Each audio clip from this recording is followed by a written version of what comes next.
As of October 3rd, 2025, Azad Jammu and Kashmir is in chaos. Shutterdowns, blackouts, and at least 9 deaths from clashes. But this isn't just about prices. It's cry for dignity. Today we'll unpack the latest updates, deep background, spillover risks to Gilgit-Baltistan, India's shadowy role, and the bogus seats scandal, and how it could ignite a fire in mainland Pakistan, plus my take on the Generation Z revolution brewing. Let's dive in. Thank you very much for your time, and we are entering in this analysis. First, the stalemate amid the storm. I'll give you those updates from the ground zero. AJK is in day 4 of the total shutdown. Markets shuttered, roads blocked, affecting 4 million people. Communication blackout since September 28 has fueled panic and rumors. Violence peaked October 1st and 2nd. 6 civilians and 3 police killed in clashes in Muzaffarabad, Bagh, and Gilgit. Over 170 police and 50 civilians injured. Protesters fired on or armed agitators. Jammu Kashmir Awami Action Committee, I'll say it JAAC, blames excessive force. Authorities point to miscreants. Funerals drew thousands, turning grief into fury. A federal 8-member delegation led by ministers like Hassan Iqbal and Rana Sanal landed in Muzaffarabad on October 2nd for talks with the JAAC. Shehbaz Sharif vowed personal oversight and probe into deaths. Government claims 36 of 38 demands accepted. Committee, the action committee, it says core issues like elite perks linger. No breakthrough yet. Talks resume today, but tensions simmers with no fresh violence reported. On social media, locals vent frustration. This isn't just bills, it is equality. Shutdown cost 5 to 10 billions daily. If unresolved, expect escalation. Now I'll tell you the background. Let's rewind. This isn't new. It's the third wave in 2 years. Sparked May 2023 by wheat smuggling and rupees 2200 floor bags amid 40% inflation. Action committee formed September 2023, channeling fury into action. By December 2024, partial wins like 23 billion subsidies, but broken promises ignited September 2025, the recent flare-up. The 38-point charter, a blueprint for survival. Subsidies slashing electricity to rupees 5 per unit. AJK produces its cheap but pays high. And smuggling.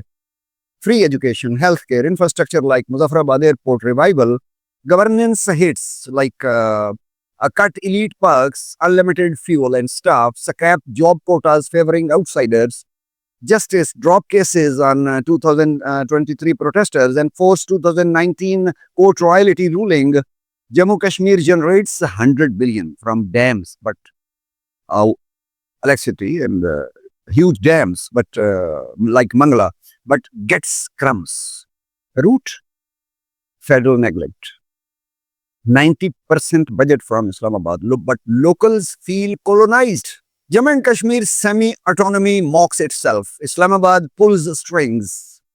Protests aren't Azadi calls. I mean, they're not calls for independence, but they are for equity within Pakistan. Yet, 12 plus lives lost since 2024 show the cost of delay.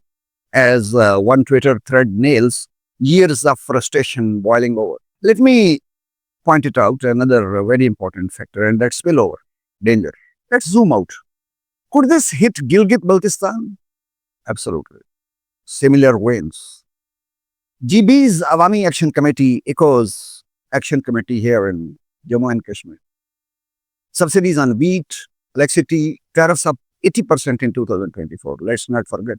Royalties from CPEC dams and a full provincial status.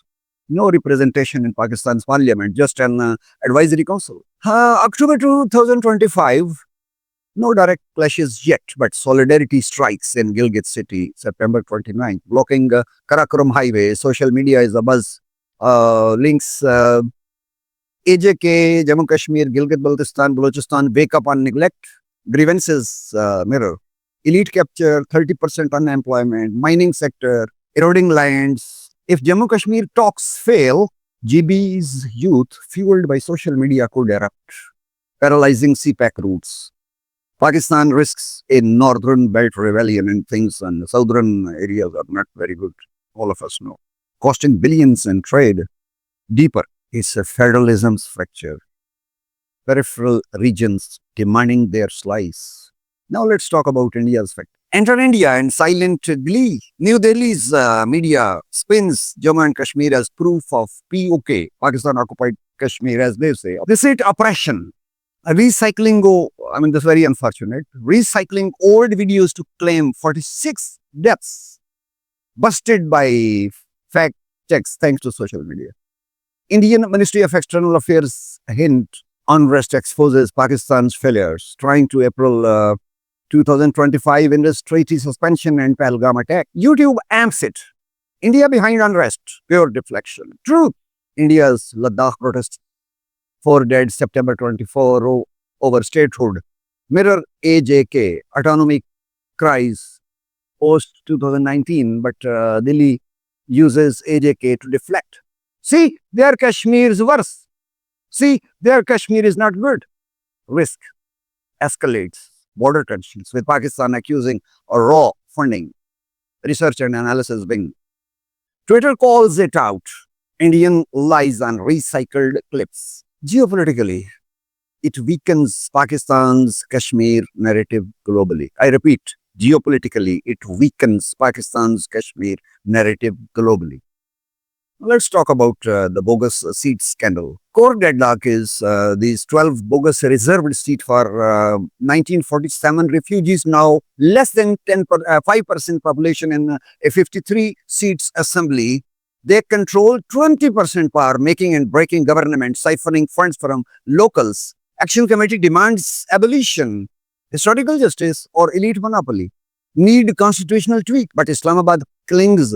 It's tied to Kashmir cause. May push this. Boom. Spillover to Pakistan proper. Jammu and Kashmir's fight spotlights reserved quotas as undemocratic. Take the National Assembly's 33% women seats, the 60 reserved, the gift given by General Pervez Musharraf, pushed as empowerment, but critics call them bogus. Parties nominates loyalists, no, not married, diluting voter voice. And I don't want to say what are the merits when these women are nominated for these slots. If Jammu Kashmir wins abolition, why not here in Pakistan? Women MPs often echo party lines, not gender issues. But does data say only 15% women bills passed since 2018? It could spark nationwide quota reverse. Youth demanding direct elections, exposing how progressive fixes entrench power. Politically incorrect, sure, but substantiated. Quotas breed tokenism. Tokenism, as per global studies. Jammu and Kashmir battle, a template for mainland reform or chaos if mishandled. A deep dive, a lesson from the history, a tipping point, and this is about Generation Z's Arab Spring 2.0. Social media threads, viral demands, no party flags from Jammu and Kashmir to Gilgit-Baltistan, its digital natives rejecting subsidies as band-aids. But let's reflect deeper. Over the last 30 months, we have seen how quickly tensions can simmer down through steady hands, yet the heart of it lies in identity. Pakistanis, I'm going through very quickly, Pakistanis often grapple with what binds us as one nation, diverse threads of history and hope. Kashmiris, though, their sense of self is rock solid, forged in resilience and a shared story that demands respect. The ruling circles know this sensitivity all too well. Mishandling it risks pulling the whole fabric into a deeper triangle where old fractures reopen and unity phrase. International angle, United Nations and Amnesty eyes probes, China watches CPEC stability. The smart path, honor action committees voice fully. Settle those demands with care. It doesn't just calm Jammu and Kashmir, it weaves a stronger Pakistan, turning potential quagmires into a shared strength. AJK's fire tests Pakistan's soul. Will it burn brighter or forge change? Demands are just. Violence isn't. Sport dialogue. Demand transparency. What do you think, my dear viewers? Quota reform next? Like, subscribe, comment below, stay informed. Peace starts with truth. Thank you for your time.